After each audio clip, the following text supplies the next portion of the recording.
Well, welcome everyone to our latest Site Leaders Connect Insight interview.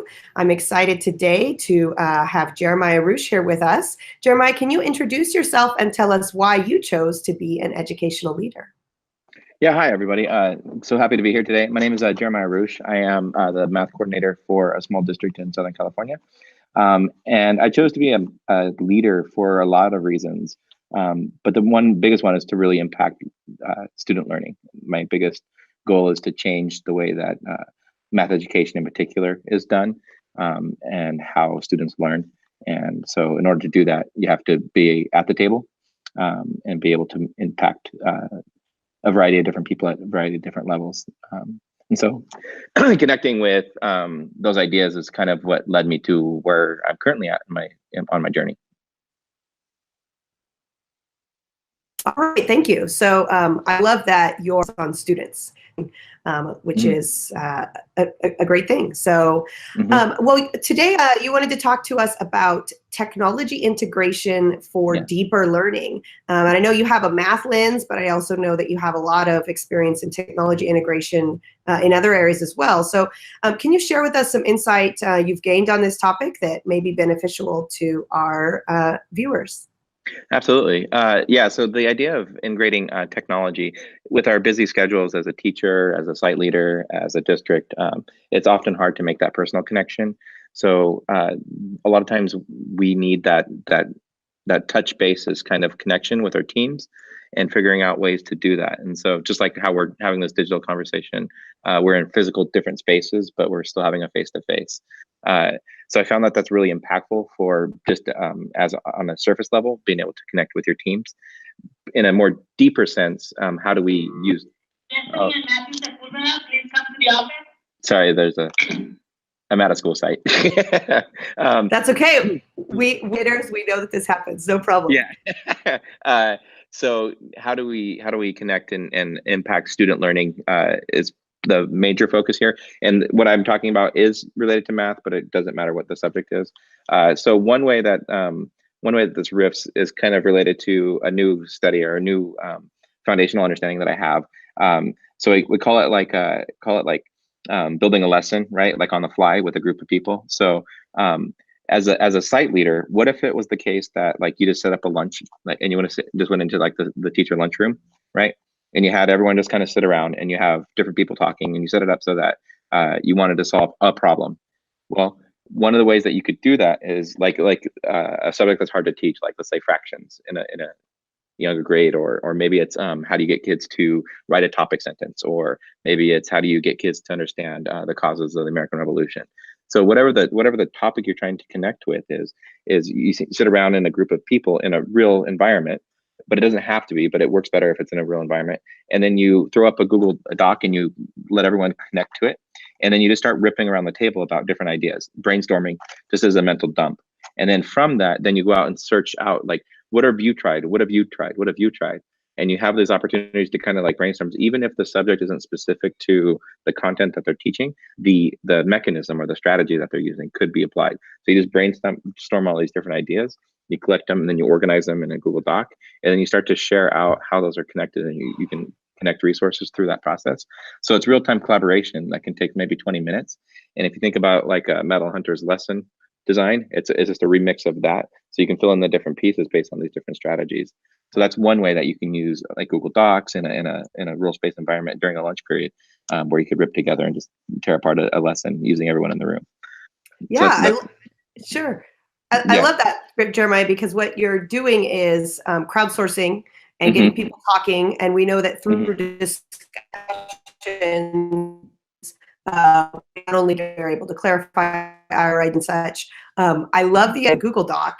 And I'm now thinking, I've just learned more about the Jamboard app, where you can connect. And so I'm thinking of, it's still a little bit, well, it's not in beta, but they're still working on it. So I'm thinking if that gets better web-based, it would be really cool because it'd be visual, like you could visually connect ideas. But that's what technology is always moving forward, right? So we're always thinking of new ideas. But I love that. I think Google Docs is a great way to start because many teachers are already familiar with that. So Yeah, so it's just taking these same tools and then using them in a deeper way. So one of my new journeys is trying to figure out how do you get a lot of repetition in, and this is specifically to a math case where students need to practice that fluency piece, but necessarily don't get the opportunities to. Where usually our instructions based on mastering the skill, but we never get to conceptual. But if we want kids to understand something, they have to understand the conceptual. So we're in this roundabout that we're never really getting off the train, so to speak. So so giving them the opportunity to practice the skill in a short amount of time while then teaching the conceptual piece. So there's this thing that Lisa Nowakowski made based off of John Crippo's 8 parts, which is called Math Reps. And so the Math Reps are a digital creation that she made using Google Slides, and you can print them out so that they're actually a paper version, right? Like there's an analog component to this, and students rep through that. I love that idea where you can do that. It's just 10 minutes at a time. So in 5 days, you've got 50 minutes of time working on this fluency piece, which is essentially an entire day in a week. So imagine gaining a free day per week, which is really powerful. Now take out the math component. And what if that was, they're writing their, sorry. What if they were writing their like a sentence over and over again, right? Or the different parts of speech, or what if they were writing David Platt was talking about doing it with a bridge map, right? Like, or so connecting it with thinking maps. So they're practicing and filling in the pieces just a little bit at a time over time. And a lot of research is showing us that we learn bit by bit. Now the technology comes in because this is something that you can do online, where you can share. Again, it goes back to the collaboration piece and connecting through. Now it doesn't just have to be my work. I could be looking at Joe Bob's across the room, or Joe Bob 3 periods away, or Joe Bob in another part of the world, kind of thing. So this process in a classroom setting where you're giving these small reps over a period of time. And the nice thing is that it gives you that opportunity to attack some of the things that drive us nuts as teachers. Students don't know how to do this, they don't know how to do that, right? Ben Cogswell, if you know who he is, just produced a great example of this kind of idea using multiplication facts. So he uses quizzes and Google Docs to have students master their multiplication facts, but it doesn't take any time outside of the classroom, so they can be doing it in real time. So just different ways to kind of be creative as we get more and more on our plates as teachers. This gives us the opportunity to kind of get those basic facts or those basic ideas kind of wrapped up, so to speak. So that kind of leads me to this other idea that I had about that kind of started the why I thought it'd be cool to come out here and share this with us, is how does this really impact us as teachers in terms of professional development, in terms of leaders. Like, so the first example I gave was an example of how our meetings or anytime, I forget what they're called, staff meetings, right, or anything like that could be done is like you just get together and rift and you solve a problem, and that's your staff time. Like, how productive and powerful would that be? Well, another thing is that we often we're forced to go to PDs, or PDs done to us, right? Or we're forced to give PDs that are not necessarily where our passions are at, or not really solving a problem that we're trying to solve, right? And so in that light, there was something that I was really excited about trying to do, which was build a collaboration of, or a network of teachers from all different grade levels, trying to solve the problem of fractions. And so I just put it out there on Twitter. Hey, does anyone want to help me out with this thing? And so I've got 23 teachers from around the world, all the way from Spain to Brazil to Australia. I have these different amazing people that are out there like, yeah, let's do this thing. And so they've connected. And so we're doing this. We share a Google folder, and we just put ideas in there. And so Daniel Kaufman is this math TOSA back in, I think it's Philadelphia or Pennsylvania, somewhere in Pennsylvania, or Pittsburgh maybe. Starts with a P, back east. And he's put out these great tools. Like, he's just like, hey, check this out. Hey, check this out. And so just even watching and seeing some of the things that he's put out, like, it's given me ideas on how to make my own ideas like better. But everyone's feeding into this, and so his background is more high school, but he's dropping down into elementary, and he is doing K-12.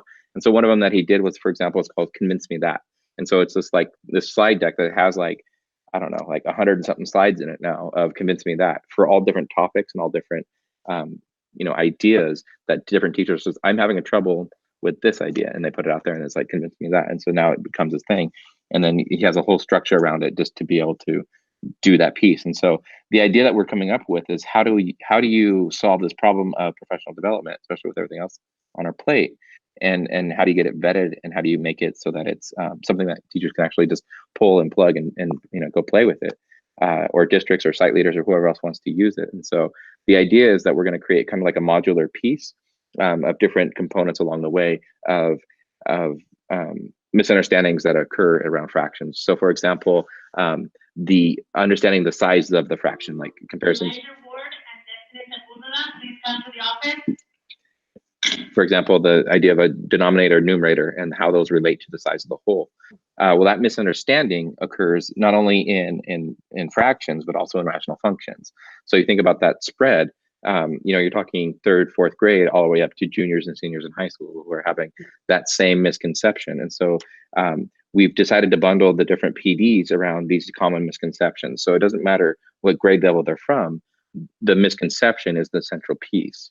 And so we're going to design lessons around that misconception and then go take them back to the classroom and have kids try them and then bring back the evidence from that and say, these are the things that went well, these are the things that we can improve upon. And it's going to be this ongoing and living thing. So it'll never be done. It just gets better over time. And eventually, if we took that into the limit, right, eventually we'd probably, hopefully, be able to solve that problem. So it's like this global connected thing. And so you see that kids, one, are the same around the world, right? The same misconceptions occur, whether you're in Spain or if you're in Brazil or if you're in Australia, or here in the US, like the same misconceptions occur, but the pathways to learning can be different. And so, no one's smarter than the room, right? The smartest person in the room is the room. And so our room just happens to be a global network now. And so as a site leader or as a world leader or as a leader in education, I think that's one of the roles that we need to do, is be able to reach out and to, Manny Scott says it best, right? Humble ourselves to the fact that like we need to be able to connect and share ideas and become better together. And that's the fundamental piece I think that technology allows us to do, is like, this has never been able to have been done before, except for maybe at a big conference or something like that, right? But this ongoing sustaining piece, like over time. So just being able to curate those ideas and then share ideas and then, talk to each other and stuff like that. And so it's kind of like Twitter, but on a specific target, right? And it's going to be PD that is specific to our needs, that is going to be also tested and rooted in actual classroom experiences. So yeah, I love that. That's what I love about it too. You talk about connections. And what also earlier you talked about teachers have a lot on their plate, and so do site leaders. And so sometimes when they call a staff meeting, maybe they want to do a lot more professional learning, but they feel that they don't have time. And so this is a way to allow to almost create a way for teachers to solve problems that they are wanting answers to. So when I'm at the end of my prep, when I'm still trying to solve this problem, or when I happen to get to school and it didn't take me as long to prepare as I thought, then maybe I can look at it then. It doesn't have to be during that meeting, during this specific time. So I like that about it as well. Right. Well, and the model isn't necessarily for site leaders per se, in the sense of like solving a PD problem, but it could be like for example, right now, a lot of people are testing, right? Like that's a big. Well, Ryan Ward, please come to the office. Sorry, that's a really big thing, right? And so in testing and getting ready for the state test, like one of the big issues is schedules, right? How do we move kids around? What do we do with all these different things? Well, imagine that the problem that you're trying to solve is that. Now you put it out as a group, and I do my best thinking at night. Other people may do their best thinking at 3 o'clock in the morning, right? So allow them that opportunity to work in the space that's best for them. But we all have a central hub where we're sharing these ideas, right? What if then you have 100 people on your staff, for example, and they all, maybe 10% of them share an idea that they pulled from somewhere else, or from another school site or somewhere else, that they had a schedule that worked for them, right? So already you've got 10% increase in the number of options that are available to you, given to you when they're ready for it, or when their best thinking is available. And then you could try it out. You could run through scenarios and see how that fits in. But you're not stuck in a room with your 100 people, after class or when you're tired or whatever, right? Like this is on your own time kind of thing. So it's that same sort of idea that I was talking about with the fractions PD that we're developing, but in terms of like, what are the needs for your site? And it made me think of, and I can't remember who it was. There was a site leader that had, so their weekly meeting is no longer where they come face to face to discuss school business. They make a hyperdoc of all their school business, and I think it was John Ike. It might be John Ike that does this. But so I thought that was just such a brilliant way. So every Monday, they know, like, Monday morning, I need to read my email because, you know, he'll come around and talk to us face to face, so to speak. But like, everything that we need to know, like things that are going to affect us, are all in this hyperdoc with clickable links, you know, to connect them to everything that they need. And the thing that John does that, like a hyperdoc should, is everything that is important or is relative, like they don't have to go other places to find it. They can read it and then click on that important piece, right? So that allows your technology to really provide that extra so that teachers aren't, or whoever the target audience is not having to go find out where is this thing, you know? Because we always seem to find it when we don't need it, but it's hard to find it when we're like, where is the, you know, the roster or the bell schedule or the whatever the case may be. That's true. Yeah. John Ike also has a Google site. It's just a website that has access for teachers for everything they need. So all the agendas go in there, the staff handbook, right, schedules, everything. And so that's another way to organize information, because that's a real thing. I talk to administrators all the time that say their teachers, you share it with me, I can't find it. You send me that email, I can't find it. Right. It's all on the website. Right. Or it's like a filing cabinet, virtual. So exactly. Yeah, I like that. Well, and the other thing too is, right, if you know, like, emails get buried quickly, right? Like you send an email and you know, has all this information, and maybe it's the case that you don't ever check it, right? Or if you do check it, you know, they're reading it, but it's really just like a click in a you know, at best they're just archiving it, right? They may do something else. So how do you communicate that in another way, or where do you send them, you know, when they come back with that excuse of, oh, I didn't. Well, if it's in that situation like John has, right, where it's all in one place, they know that's where to go. So even if they did get the email, they could still get the information or the link to what was sent out. So so I think that's super important, and in an era where time is such a precious resource, the more that we can make these connections in a more purposeful way, and technology allows us that tool or that opportunity to do that. Why wouldn't we take advantage of it? I don't know about you guys, but I like to work. Absolutely. I like to feel like I'm working on something meaningful and not just like those routine tasks kinds of things. So where we can automate it, let's automate it, and where we can, you know, be more efficient with both our time and resources, let's do that. So absolutely. And the last thing a teacher wants in a staff meeting is a whole bunch of items that could have been shared in an email. Right. And then I hear administrators say, though, but they're not reading their emails. Okay, but if it's all in one spot, that makes it a lot easier. So I would agree that technology can help with that as well. I also heard a theme in all that you were talking about, both with students and with teachers and even leaders, of collaboration and using technology for that, which I definitely agree with. And so, yeah, there's so many good things that you shared here. I can't wait to listen to it again and quote you, and you know, put everything out on Twitter, so that sometimes as we're talking, these one-liners come out that are gold. Right? There are a lot of those in this conversation. Yeah, thanks. So, well, with the you know, the conversation of time and making sure that we keep these insight interviews relatively brief, I do want to thank you for all of your insight that you've shared with us. What are some places, either people to follow, places to go to, you know, websites to go to, research books to read, etc. For those that are more interested in what you've been discussing today, what some places you would recommend leaders to go check out? Definitely, like you already mentioned, and I mentioned too, so some of the people would be the best resource, and then you can follow them. So John Ike, of course, is a great resource, just tons of good information there. Ben Cogswell is another great example. John Carippo, of course, is a great example of those things. Oh gosh, going down the crazy list. Martine is another one. Cisneros. Yeah, Cisneros. we were talking about some efficiency things. Oh gosh, Michael from Laguna Beach. Oh, what's his last name? Morrison. Morrison. Morrison, Yep. Yeah, Morris. He's phenomenally, like, every time I talk to him, I feel like I get smarter. So definitely recommend him, and some of his ideas about like classroom design and rethinking about spaces.